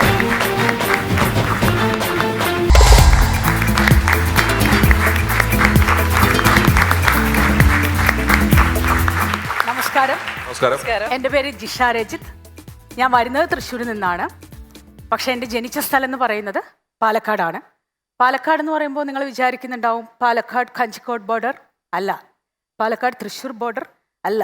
എൻ്റെ രൂപവും ഭാവവും ഒക്കെ കണ്ടു കഴിഞ്ഞാൽ നിങ്ങൾ വിചാരിക്കും വേറെ എവിടെ നിന്നോ വരികയാണെന്ന്. കുറെ മലകൾ, പർവ്വതങ്ങൾ, യു നോ ദാറ്റ് സംതിങ്. ഏയ് രമേശേട്ടാ, പാലക്കാട് ഭാഷയിൽ നീ പാലക്കാടാന്ന് പറഞ്ഞപ്പോ ഞാൻ കാത്തിരിക്കുകയാണ് ഇവിടെ പറയണ്ടേ. എവിടെയാണ് ഉണ്ണി? പാലക്കാട് എവിടെയാണ്? പാലക്കാട് നെന്മാറ, അയിലൂർ, പാലമൊക്കെ ചെയ്താ. നെന്മാറ വല്ലങ്കി വേലക്കൊക്കെ എത്ര തവണ കേട്ട വന്നിട്ടുണ്ട് അറിയോ? അവിടെ വല്ലങ്കി വേലക്കൊക്കെ ഭയങ്കര പരിപാടിയാണ്. എന്താ പടക്കമൊക്കെ പൊട്ടിട്ട് അവിടെയൊക്കെ നിക്കാൻ പോലും പറ്റില്ല, അത്ര ബഹളാണ്. കൂടാണ്ട് വന്നിട്ട് പരിപാടി പറയും, നാട്ടുകാര്യം പറയാണ്. ഇത് എത്ര പേരാണ് ഇവിടെ കേൾക്കാൻ? എപ്പോഴാ തുടങ്ങുക? ഇവരൊക്കെ അവർ കേൾക്കാൻ വേണ്ടി ഇരിക്കല്ലേ? പാലക്കാട് നിന്ന് വന്നിട്ട് നമ്മൾക്ക് പാലക്കാടുകാരുടെ അഭിമാനമൊക്കെ ആക്കണം അത്രേ. ഇവരൊക്കെ അത് ബിയൊക്കെ പാലയാണ്, പാലക്കാടില്ല. നമുക്ക് പാലയുണ്ട്, കാടുണ്ട്. അതാണ് അപ്പൊ എന്താന്ന് പറഞ്ഞിട്ടുണ്ടെങ്കിൽ രമേശേട്ടൻ അറിയാം, നമ്മുടെ നാട്ടുകാർ ഏറ്റവും കൂടുതൽ തലവെച്ച് സംസാരിക്കുന്ന ആൾക്കാരാണ്. പാലക്കാട് എന്ത് പറഞ്ഞാലും ഓ എന്ന് പറയും. ഏട്ടാ അവര് ചത്തുവിട്ടോളീം, ഓ ഞാൻ കല്യാണത്തിന് പോകാൻ ഓ. ഈ ഓ ഓ ഓ ഓ പറഞ്ഞ് കാന്താരയുടെ ഋഷാവ് ഷെട്ടി ഈ ഓയിനെ പിടിച്ചിട്ടാണ് സിനിമയിലേക്ക് എടുത്തിട്ട് വലിയ ഓയായിട്ട് ഓ എന്നുള്ള സാധനമാക്കി ഇട്ടിട്ടുള്ളത്. മനസ്സിലാവുന്നുണ്ട്. പക്ഷെ ഞങ്ങൾക്ക് അതിൽ വലിയ പരാതിയൊന്നുമില്ല. സംഭവം ഈ പാലക്കാട് ഈ ഓയും കാര്യങ്ങളൊക്കെ ഉണ്ടെങ്കിലും ഞങ്ങൾ കുറെ അന്ധവിശ്വാസങ്ങൾ വിശ്വസിക്കുന്ന ആൾക്കാരാണ്. നിങ്ങൾക്ക് അന്ധവിശ്വാസത്തിൽ വിശ്വാസം ഉണ്ടാ? വിശ്വാസം ഇല്ല. അപ്പൊ എന്നാ വിശ്വസിക്കുന്ന ഒരു കാര്യമാണ്. വിശ്വസിക്കില്ല, അതൊക്കെ നിങ്ങളുടെ സെക്ഷൻ. എന്താന്ന് പറഞ്ഞിട്ടുണ്ടെങ്കിൽ ഞങ്ങളുടെ നാട്ടില് ഈ ചാത്തനേറ്, മുത്തപ്പന്റെ കോപം, പിന്നെ എന്താണ് ഓടിയൻ സിനിമ നിങ്ങളൊക്കെ കണ്ടല്ലോ, അതൊക്കെ ഞങ്ങളുടെ പാലക്കാടാണ്. അപ്പോൾ ഈ ചാത്തനേറിനെ കുറിച്ചിട്ടാണ് ഞാൻ നിങ്ങളുടെ അടുത്ത് പറയുന്നത്. ഈ ചാത്തൻ എന്ന് പറയുമ്പോൾ എൻ്റെ വീടിന്റെ ബാക്കിൽ ചാത്തന്റെ പ്രതിഷ്ഠ ഓൾറെഡി ഉണ്ട്. അപ്പൊ ഈ ചാത്തൻ എന്താ ചെയ്യാന്ന് പറഞ്ഞു കഴിഞ്ഞാൽ, ഞങ്ങളെ പോലെയുള്ള സാധാ ആൾക്കാരുടെ അടുത്തൊക്കെ സംസാരിക്കണമെങ്കിൽ അവർ കമ്മ്യൂണിക്കേഷൻ നമുക്ക് തരുന്നത് ഇവിടെ ഉള്ള കുളത്തിലും അതുപോലെ കിണറിലൊക്കെ രാത്രി നേരത്ത് കല്ലെറിയും, ക്ലിങ് ക്ലിങ്. അപ്പൊ ഈ കല്ല് നിന്ന് വീട്ടുകാരായി നമ്മൾ മനസ്സിലാക്കണം എന്തോ ചാത്തന് പറയാണ്ട് കേട്ടാ എന്നുള്ളത് നമ്മൾ അതിൽ നിന്ന് വേണം മനസ്സിലാക്കാൻ. സംഭവം ഈ അന്ധവിശ്വാസമൊക്കെ ഉണ്ടെങ്കിലും എൻ്റെ വീട്ടിൽ കക്കൂസ് ഉണ്ടായിരുന്നില്ല. അപ്പൊ കക്കൂസ് ഇല്ല എന്ന് പറയുമ്പോൾ നിങ്ങൾ ചിന്തിക്കും ഞങ്ങൾ എവിടെയൊക്കെയാണ് ഈ കാര്യം സാധിക്കുകയെന്ന്. എല്ലാവരും ചെയ്യുന്ന പോലെ തന്നെ പാടത്തും പറമ്പത്തൊക്കെ തന്നെ അന്ധകാലത്ത് എല്ലാവരും പോയിക്കൊണ്ടിരുന്നത്. പക്ഷെ ഞാനും എൻ്റെ അനിയനും കുറച്ച് അഭിമാനികളായതുകൊണ്ട് ഞങ്ങളെല്ലാവരും ഉറങ്ങിയ എൻ്റെ വീടിൻ്റെ തൊട്ടടുത്തൊരു പൊട്ടക്കുളമുണ്ട്. അതിൻ്റെ മുകളിൽ കൂടെ ഒരു സീമക്കൊന്നൻ്റെ മരം ഇങ്ങനെ നിൽക്കുന്നുണ്ട്. അതിൻ്റെ മുകളിൽ അങ്ങോട്ട് കയറിയിട്ട് 10 മണിക്ക് ഒരു അട്ടി ഇരിപ്പം അങ്ങോട്ട് ഇരിക്കും.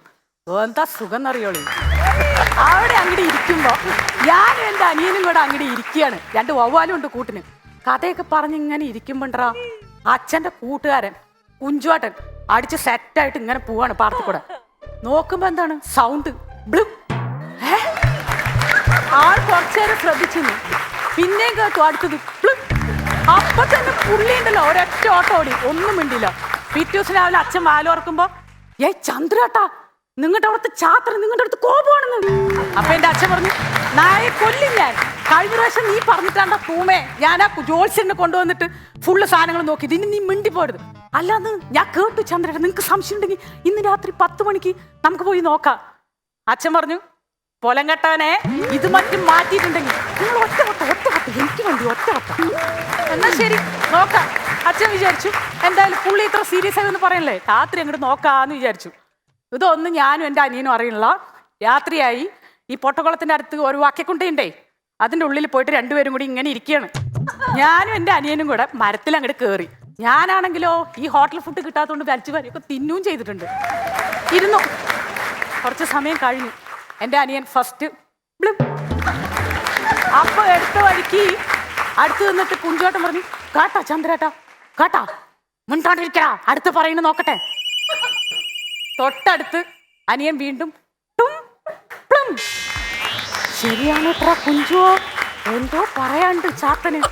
കുറച്ചങ്ങോട്ട് കഴിഞ്ഞപ്പോ എന്റെ ഊഴയില്ലേ, ഞാനങ്ങോട്ട് വിട്ടങ്ങോട്ട് കൊടുത്തു. പ്ലും പ്ലും പ്ലും പ്ലും പ്ലും പ്ലും. ഒരൊറ്റ ഓട്ടോടി കുഞ്ചുവാട്ടനും ചന്ദ്രേട്ടനും കൂടി പോണ പോക്ക് കണ്ടിട്ടുണ്ടല്ലോ. ചന്ദ്രേട്ട എന്തോ പറ്റി, നിങ്ങൾ ചാത്തന് നാളെ തന്നെ ജോലിസിനെ കൊണ്ട് ആ കുഞ്ചു അങ്ങനെ തന്നെ ചെയ്യാന്ന് ഇവരങ്ങോട്ട് ഓടി. കുറച്ചങ്ങോട്ട് കഴിഞ്ഞ് കഴിഞ്ഞപ്പോൾ ഞാനും എൻ്റെ അനിയനും ഈ കാഴ്ച മേളിന്ന് കണ്ടു. ഞങ്ങൾ അതോടെ തീരുമാനിച്ചു, ഇനി ഞങ്ങൾ മരത്തിൻ്റെ മുകളിലത്തെ പരിപാടി ഇല്ല എന്ന് വിചാരിച്ചു. അങ്ങനെ ഞങ്ങൾ നമ്മളെല്ലാവരും ചെയ്യണ പോലെ തന്നെ പാടത്തും പറമ്പത്തും ഒക്കെയായി ഞങ്ങളുടെ കലാപരിപാടികൾ. നിങ്ങളുടെ വീട്ടിൽ ആരെങ്കിലും, നിങ്ങൾ വേണ്ട, അതായത് നിങ്ങൾ ഒരാൾ പാടത്തോ പറമ്പത്തോ പോയി ഇരുന്നിട്ടുണ്ടോ? എന്താ സുഖം എന്നറിയാം, കാറ്റ് വെളിച്ചം ഇരുന്നിട്ടുണ്ട്. അതാണ് ഒരാൾ കിട്ടി കേട്ടാ, നിങ്ങൾ ഞങ്ങളുടെ ആളാണ് കേട്ടോളി. ആ കാറ്റ് ഇതൊക്കെ പോട്ടെ, പുല്ലിന്റെ തലോടല് അതാണ് ഹൈലൈറ്റ്. ഈ സംഭവം കഴിഞ്ഞിട്ട് എന്നെ കെട്ടിച്ചു വിട്ടു. കെട്ടിച്ചുവിട്ടത് 7ാമത്തെ നിലയുടെ മുകളിൽ ഫ്ലാറ്റിക്കേ. നമ്മൾ ഈ പാർക്കും പറമ്പത്തിരുന്ന ആൾക്കാർ ഈ ഫ്ലാറ്റ് പറ്റുമോ?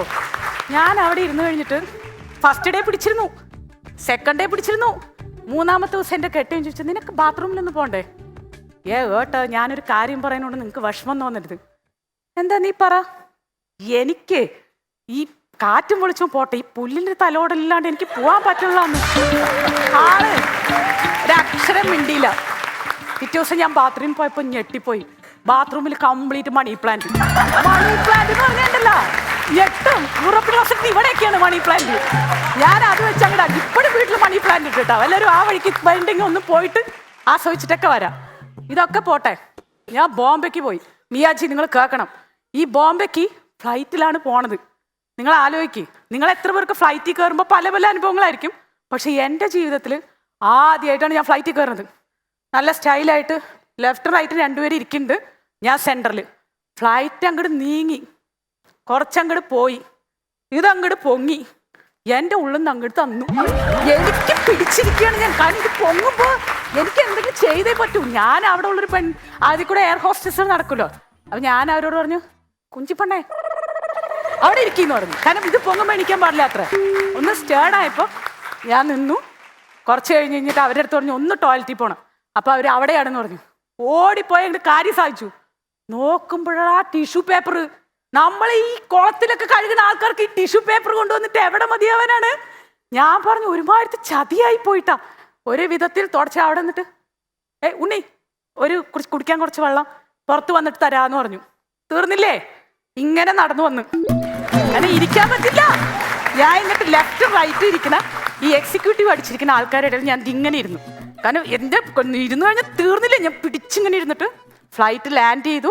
ഞാൻ ചാടി ഇറങ്ങി നേരെ ഒരു വണ്ടി എടുത്ത് എൻ്റെ കെട്ടുവിൻ്റെ അടുത്ത് പോയപ്പോൾ അവൻ ഇങ്ങനെ നിൽക്കുകയാണ്. ഹായ് ജിഷ, തൊട്ടുപാട് നിൽക്കും. വന്നിട്ട് ഞാൻ കാണിച്ചു തരാട്ടാ പറഞ്ഞു. ഒറ്റ ഓട്ടോടി ബാത്റൂമിലേക്ക് എല്ലാം ഊരിക്കളഞ്ഞ് ഓടി വന്ന് കെട്ടിപ്പിടിച്ചിട്ട് ഞാൻ അവൻ്റെ അടുത്ത് പറഞ്ഞു, എന്നാലും എൻ്റെ സ്വത്തുമണിയെ, ഇത്രയും ടിക്കറ്റൊക്കെ കൊടുത്തിട്ട് ഫ്ലൈറ്റ് ബുക്ക് ചെയ്യുമ്പോൾ വെള്ളം ഉള്ളത് നോക്കി ബുക്ക് ചെയ്യേണ്ട മകനേന്ന് ചോദിച്ചു. അപ്പം അവൻ പറഞ്ഞു, ഒന്നും പറയാതെ എന്നെ നോക്കി ചിരിച്ചു. എൻ്റെ ഈ യാത്ര അവസാനിക്കണം. ഇവിടെ ബാത്റൂമിൽ മണി പ്ലാന്റ് ഉണ്ടെന്ന് നമുക്ക് നോക്കിയിട്ട് വരാം, വരി.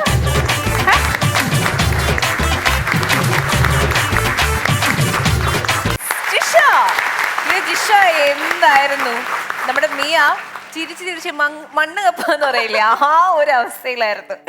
ഓക്കെ, നന്നായിരുന്നു. എനിക്കൊന്ന് ഈ ഒരു ടൈപ്പ് ഓഫ് ഹ്യൂമറിനൊരു കാറ്റഗറി ഉണ്ട് അല്ലേ? ഞാൻ അതിനെ കുറിച്ച് കൂടുതലായിട്ട് പഠിച്ചായിരുന്നു.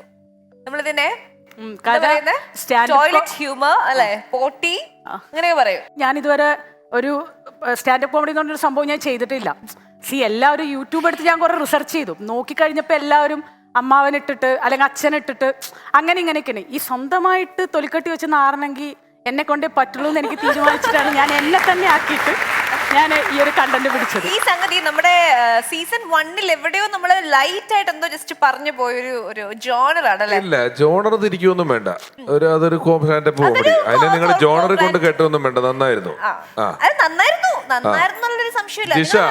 ജിഷ ഗംഭീരമായിരുന്നു, അതിഗംഭീരമായിരുന്നു.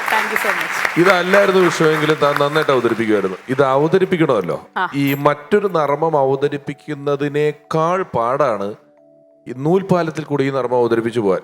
ഇത് പെട്ടെന്ന് കയറി നമ്മളെ അധിക്ഷേപിച്ച് അയ്യേ എന്നൊക്കെ പറഞ്ഞ് നമ്മളുടെ ഇതിനകത്ത് നർമ്മത്തിനെ ഇല്ലാതാക്കാൻ പെട്ടെന്ന് പറഞ്ഞു കളയും ആൾക്കാർ. അപ്പൊ ഇത് എന്താണ് അതിന് പറയുന്നത്? ഈ നർമ്മം വളരെ എസ്തെറ്റിക് സെൻസോടെ പറയാനൊരു പ്രത്യേക കഴിവ് വേണം. ഇതിനൊരു സൗന്ദര്യം വേണം, അല്ലാണ്ട് ഇത് പറയാൻ പറ്റില്ല. ഇതിനൊരു സൗന്ദര്യം വേണം. ഇത് അല്ലെങ്കിൽ ഇതിനകത്ത് നർമ്മം ഫീൽ ചെയ്യില്ല. അതൊക്കെ താൻ വളരെ ഭംഗിയായിട്ട് തൻ്റെ ഓരോ അവതരണവും എനിക്ക് നിങ്ങളും അപ്പുറത്ത് ഒളിച്ചിരുന്ന അച്ഛനെയും അമ്മ ആൾക്കാരെ ഒക്കെ ഞാൻ കാണുകയായിരുന്നു. ആ രാത്രി അവരവിടെ ഇരിക്കുന്നതും ഓടുന്നതും താനത് മോണാക്ട് പോലെ അവതരിപ്പിച്ചതും എല്ലാം അതിഗംഭീരമായിരുന്നു. തൻ്റെ ഫ്ലൈറ്റ് യാത്ര ഗംഭീരമായിരുന്നു. ഹസ്ബൻഡുമായിട്ട് വർത്താനം പറഞ്ഞത് ഗംഭീരമായിരുന്നു. ടു സെഡ് വളരെ ഗംഭീരമായിട്ടുള്ള അവതരണമായിരുന്നു. അതിനകത്ത് ഇത്തരം കാര്യങ്ങളിൽ ഈ ഒരു ഉദാഹരണം പറഞ്ഞാല് ഈ കാതൽ എന്ന് പറയുന്ന സിനിമ വരുന്ന സമയത്ത് ഒരു വലിയ ചിന്ത അതുമായി ബന്ധപ്പെട്ടുണ്ടായിരുന്നത് ഇവരുമായിട്ടുള്ള ഒരു ഇൻറ്റിമേറ്റ് സീനുകളും ഇല്ലാതെ, ഇവർ തമ്മിലുള്ള ഒരു വർത്തമാനവും ഇല്ലാതെ ആ സിനിമ എങ്ങനെ പറഞ്ഞവസാനിപ്പിക്കാം എന്നുള്ളതിനെ പറ്റി ഒരു ചിന്ത ഉണ്ടായിട്ടുണ്ട്. അങ്ങനെ ബോധപൂർവം ഒരു ചിന്ത ഉണ്ടായത് കൊണ്ടാണ് അങ്ങനെയൊന്നും ആ സിനിമയിൽ ഇല്ലാതായത്. ഒരു വിഷയം അവതരിപ്പിക്കുമ്പം അതിനകത്തൊരു സ്ട്രെയിൻ ഉണ്ട്, അതെല്ലാം കിട്ടുകയും വേണം. താൻ അത്തരത്തിൽ ഈ വിഷയം വളരെ ഗംഭീരമായിട്ട്, വളരെ രസമായിട്ട്, വളരെ എസ്തെറ്റിക് സെൻസോടുകൂടി അവതരിപ്പിച്ചു. വളരെ നന്നായിരുന്നു കേട്ടോ, ഗംഭീരം. എന്റെ ചിരി തീർന്നില്ല ജിഷ, എനിക്ക് ഒത്തിരി ഇഷ്ടപ്പെട്ടു.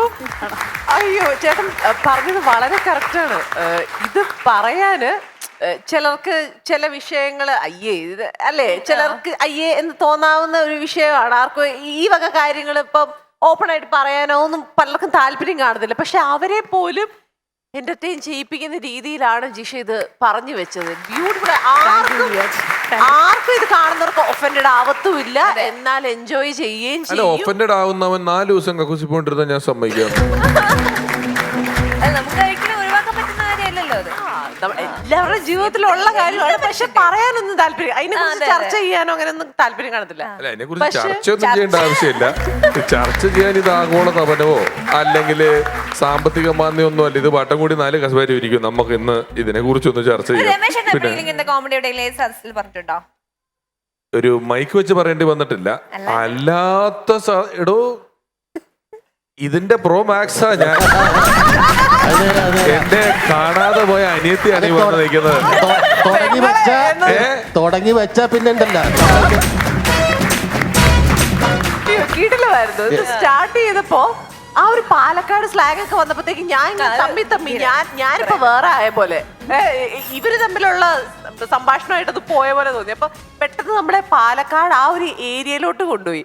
പിന്നെ ആ ക്യാരക്ടേഴ്സ് ആ ഒരു പാലക്കാട് സ്ലാങ് ഒക്കെ പറഞ്ഞപ്പോഴത്തേക്കും ചേട്ടൻ പറഞ്ഞ പോലെ തന്നെ അച്ഛൻ അവിടെ ഇരിക്കുന്നു, കുഞ്ചു കുഞ്ചു കുഞ്ചു എന്നും പറഞ്ഞിട്ടാണല്ലോ കുഞ്ചു അവിടെ ഇരിക്കുന്നു. നിങ്ങൾ ഈ ചെയ്ത കാര്യങ്ങളെല്ലാം അങ്ങോട്ട് നമ്മൾ വിഷ്വലി കണ്ട പോലെയായി. അതേപോലെ മണി പ്ലാന്റ്, എന്നാലും സ്നേഹമുള്ള കെട്ടിയവനാണേ. ഇലയുടെ തലോടലില്ലെന്ന് പറഞ്ഞപ്പോ ഫുൾ മണി പ്ലാന്റ് വെച്ച് സെറ്റ് ചെയ്ത് തന്നു. അത് മറക്കാൻ പാടില്ല. എന്താണ് സ്നേഹമുള്ള ഹസ്ബൻഡിന്റെ പേര്? രജിത്ത്. ഓ രജിത്തേട്ടാ, എന്തായാലും സ്നേഹം ഉണ്ടെന്ന് തെളിയിച്ചു. ഈ വാലന്റൈൻസ് ഡേ ആയിട്ട് കക്കൂസിൽ മണിപ്ലാന്റ് വെച്ച് സ്നേഹം തെളിയിച്ച ഒരു ഭർത്താവിന്റെ കഥ ഇത് കേൾക്കാൻ പറ്റില്ല. ഞാനും അതാണ് പറയാൻ വന്നത്. മണി പ്ലാന്റ് ടോയ്ലറ്റ് അതൊന്ന് കാണണ കൊള്ളാമെന്നുണ്ട്. അതുപോലെ പാലക്കാട് ഭാഷ പറഞ്ഞില്ലേ, ഭാഷ പറഞ്ഞപ്പോ ഈ ഓടുന്ന ആള് തിരിഞ്ഞു നിന്നിട്ട് ഡയലോഗ് പറയണ്ടല്ലോ, അത് നമുക്ക് വിഷല് കിട്ടി. ഇങ്ങനെ ഓടിക്കൊണ്ടിരിക്കുന്ന തിരിഞ്ഞിട്ട് ജോലിച്ചനെ വിളിക്കാതെ പേടിക്കണ്ടാന്നുണ്ട്. അത് കറക്റ്റായിട്ട് അഭിനയിച്ച് തന്നെ കാണിച്ചതാണ്. നല്ല രസം. ഈ പാലക്കാട് ഇതുപോലെ ഞങ്ങൾ പരിപാടിക്ക് പോയൊരു കഥയുണ്ട്. പരിപാടിക്ക് വന്നു കഴിഞ്ഞപ്പോൾ ഒരു സ്കൂളിലാണ് ഭക്ഷണം അറേഞ്ച് ചെയ്തേക്കണേ. പാലക്കാട് പരിപാടിക്ക് പാടത്താണ് പരിപാടി. അപ്പോൾ എൻ്റെ അടുത്ത് ഞങ്ങളുടെ അടുത്ത് പറഞ്ഞു ഭക്ഷണം റെഡിയാണ്, കഴിച്ചിട്ട് നമുക്ക് തുടങ്ങാമെന്ന് പറഞ്ഞു. അപ്പോൾ ഞാൻ ഇല്ല, ഞങ്ങൾ പരിപാടി കഴിഞ്ഞിട്ടേ ഭക്ഷണം കഴിക്കുള്ളൂ. അങ്ങനെ പരിപാടി കഴിഞ്ഞപ്പോൾ ഭക്ഷണം റെഡിയാണ്, കഴിക്കും. അപ്പോൾ പറഞ്ഞല്ല, ഞങ്ങൾക്ക് ഈ സാധനങ്ങളൊക്കെ ഒന്ന് അറക്കിപ്പെട്ടി വെക്കണം, എല്ലാം കെട്ടിപ്പൂട്ടി വെച്ചിട്ടാ വരാം, അല്ല ഭക്ഷണം ആറിപ്പോവും, അതുകൊണ്ടാണ് പറഞ്ഞത് എന്ന് പറഞ്ഞിട്ട് ഞങ്ങൾ വന്ന് ഇലയൊക്കെ ഇട്ട്. അപ്പം ഞങ്ങൾ പറഞ്ഞു എടാ സാമ്പാറും ചോറും ആടാ എന്നൊക്കെ പറഞ്ഞ് ഇങ്ങനെ ഇരിക്കുക. അപ്പോൾ കൊണ്ടുവന്നിട്ട് ഇഡ്ഡലി കൊണ്ടുവന്ന് വെച്ചു. ഇഡ്ഡലി പാലക്കാട്ടുകാരുടെ ഇഡ്ഡലി ഉണ്ടല്ല. അപ്പോൾ ഞങ്ങൾ പറഞ്ഞു ഇഡ്ഡലി വേണ്ട ചോറ് മതി. പറഞ്ഞു എന്ത്? അല്ല ഇഡ്ഡലി വേണ്ട ചോറാ, ഈ ഇവിടെ ചോറില്ല, ഇഡലി മാത്രമേ ഉള്ളൂ എന്ന്. ഞാൻ പറഞ്ഞു അത് ശരിയാവില്ല, ഈ രാത്രി 12 മണിക്ക് ആര് ഇഡലി? എന്താണ്ടാ ഇങ്ങനെ പറയണത്, ഇവിടെ എല്ലാവരും സ്പെഷ്യലായിട്ട് കൊടുക്കുന്ന സാധനമാണ് ഇഡലി, ഇത് നിങ്ങൾ കഴിക്കി പറഞ്ഞു. ഞങ്ങൾക്ക് ഇഡലി വേണ്ട, ഞങ്ങളെല്ലാവരുടെയും പ്രശ്നമായി. ഞങ്ങൾ പറഞ്ഞു ഞങ്ങൾക്ക് ഇഡലി വേണ്ട എന്ന് പറഞ്ഞിട്ട് ബാങ്ക് പോകണമെങ്കിൽ തട്ടുകടയിൽ നിന്ന് കഴിക്കാം എന്ന് പറഞ്ഞിട്ട് എല്ലാവരും വണ്ടി കയറി. അവർക്കും വിഷമായി, കഴിച്ചിട്ടില്ല. ഞങ്ങൾ പോണ വഴിക്ക് ഈ കളറിട്ട ട്യൂബ് ഉണ്ടല്ലോ, അവിടെ നിർത്തും. അവർ ഒരുത്തൻ പറയും അല്ല അവിടെ ഇത്ര ആൾക്കാർ, ഒരുപാട് ആൾക്കാർ, അതുകൊണ്ട് നിർത്തണ്ട, അടുത്ത സ്ഥലത്തേക്ക് പോകും. അടുത്ത സ്ഥലത്തേക്ക് നീയുമ്പോൾ പറയും അവിടെ വൃത്തിയില്ല, ഇവിടെ നിർത്തണ്ട, കൊണ്ട് അടുത്ത സ്ഥലത്തേക്ക് പോകും. അങ്ങനെ പോന്ന് ചില സ്ഥലത്ത് ചെന്നപ്പോൾ സാധനമൊക്കെ തീർന്നു. അങ്ങനെ ചാലക്കുടി എത്തി കഴിഞ്ഞപ്പോൾ ഒരു തട്ടട ഇവിടുന്ന് എന്തെങ്കിലും കഴിച്ചിട്ട് പോയില്ലെങ്കിൽ ചത്തു പോകുന്നു പറഞ്ഞിട്ട് അവിടെ ചെന്നിട്ട് എന്താ ചേട്ടാ കഴിക്കാനുള്ളതെന്ന് ചോദിച്ചപ്പോൾ പറയാം ഇഡ്ഡലി ഉണ്ടെന്ന്. അങ്ങനെ എന്നാ ഇഡ്ഡലിയും കഴിച്ചിട്ട് പോകേണ്ടി വന്നു. പിന്നെ എനിക്ക് ജിഷയുടെ ആ ക്ലൈമാക്സ് ഉണ്ട്, ആ ടൈലന്റും എനിക്ക് ഭയങ്കര ഇഷ്ടപ്പെട്ടു. പൈസ മുടക്കി ഫ്ലൈറ്റ് ടിക്കറ്റ് എടുക്കുമ്പോ വെള്ളമുള്ളത് നോക്കി വാങ്ങിക്കൂടെ, അതും കൂടെ പറഞ്ഞ് അവസാനിപ്പിച്ചത് എനിക്ക് ഭയങ്കര മിയ, നമ്മുടെ ജിഷയെ കുറിച്ച് പറയുവാണെങ്കിൽ അഫ്കോഴ്സ് ഷീസ് എൻ ആക്ടർ. നമ്മുടെ ആക്ടിങ് സ്കില്ലൊക്കെ കണ്ടു. പക്ഷെ അത് മാത്രമല്ല ഡയറക്ടർ ആണ്, ഒരു ക്യാമറ വുമൻ ആണ്, എഡിറ്റിംഗ് ചെയ്യും അല്ലേ, വേറെ എന്തൊക്കെ ചെയ്യും? എനിക്ക് അവിടെ തൃശ്ശൂർ ചെറിയൊരു സ്റ്റുഡിയോ ഉണ്ട്, വെഡിങ് സ്റ്റുഡിയോ ഉണ്ട്. പിന്നെ ഒരു പ്രാദേശിക ചാനലുണ്ട്, അവിടെ മാത്രം തൃശ്ശൂർ ജില്ലയിൽ മാത്രം കിട്ടുന്ന ഒരു പ്രാദേശിക ചാനൽ. അത് രണ്ടുമാണ്. താൻ എന്താണ് ഇങ്ങനെ തൃശ്ശൂർ മാത്രം കിട്ടുന്ന പ്രാദേശിക ചാനലിൽ ഒതുങ്ങി നിൽക്കുന്നത്? അതിപ്പോ നിവർത്തികേട് കൊണ്ട് ഒതുങ്ങി നിൽക്കാതെ പറഞ്ഞാൽ ആക്ടിംഗ് ഒക്കെ പണ്ട് മൂലം ആഗ്രഹം ഉണ്ടായിരുന്നു. ഇപ്പോഴൊക്കെ ആ കൊറോണ സമയം വന്നപ്പോഴാണ് ആക്ട് ലാബിലൊക്കെ പോയി പതുക്കെ ആക്ടിംഗ് എല്ലാം പഠിച്ച് കുറച്ച് മൂവി ചെയ്തു. സോളമന്റെ തേനീച്ചിലൊക്കെ ചെറിയ റോൾ. എന്നാലും തനിക്ക് കുറച്ച് നാളും കൂടെയൊക്കെ ഈ പ്രദേശങ്ങളിൽ ഇവിടെയൊക്കെ നിൽക്കേണ്ടി വരുള്ളൂ. താൻ അടുത്ത പ്രദേശത്തിലോട്ട് ഗിയർ മാറ്റി വലിയ താമസം ഇല്ലാതെ പോകും. വേണ്ട, ഞാൻ ഇതെന്റെ വീട്ടിൽ 10 വർഷമായി പറയാൻ തുടങ്ങിയിട്ട്. അടുത്ത വർഷം ഞാൻ സ്റ്റാർ ആവും, അടുത്ത വർഷം. ഇനി ഈ വർഷങ്ങളിൽ ഞാൻ ഇല്ലെങ്കിൽ അമ്മ എന്നെ മിക്കവാറും കെട്ടി തൂക്കും. ഈ വർഷത്തെ സ്റ്റാർ ആയിട്ട് ഈ വർഷം എന്തായാലും.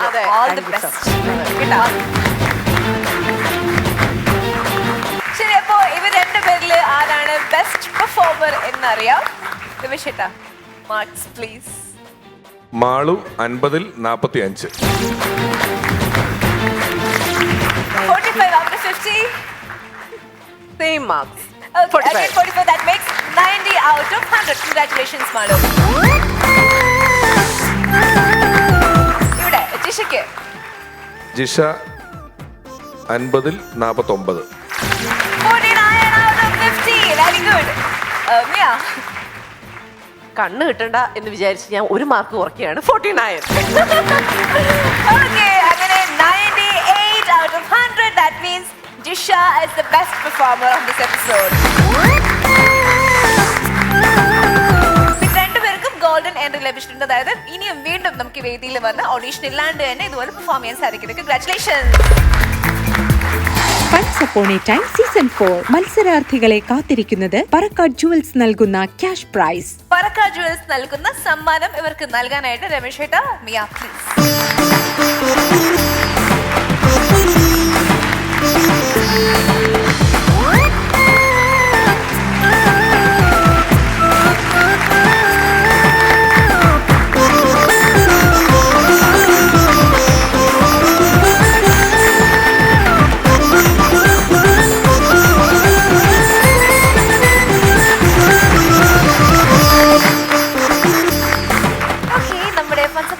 സീസൺ 4ന്റെ ഈ വാലന്റൈൻ ഡേ സ്പെഷ്യൽ എപ്പിസോഡിൽ നമ്മുടെ ഓഡിയൻസ് ആയിട്ട് എത്തിയിരിക്കുന്നത് bunch of really energetic people ആണ്.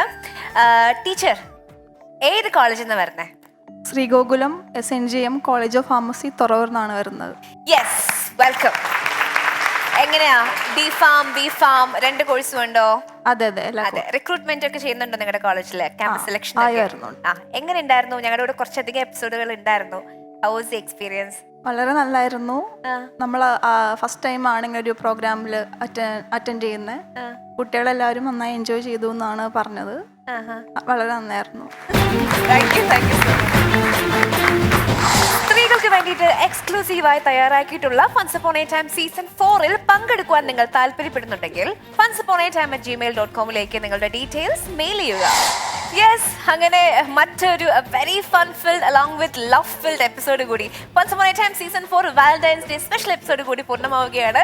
പ്രേക്ഷകർ എല്ലാവരും എൻജോയ് ചെയ്തു എന്ന വിശ്വാസത്തോടു കൂടി നമുക്ക് വീണ്ടും കാണാം. Until then, bye bye.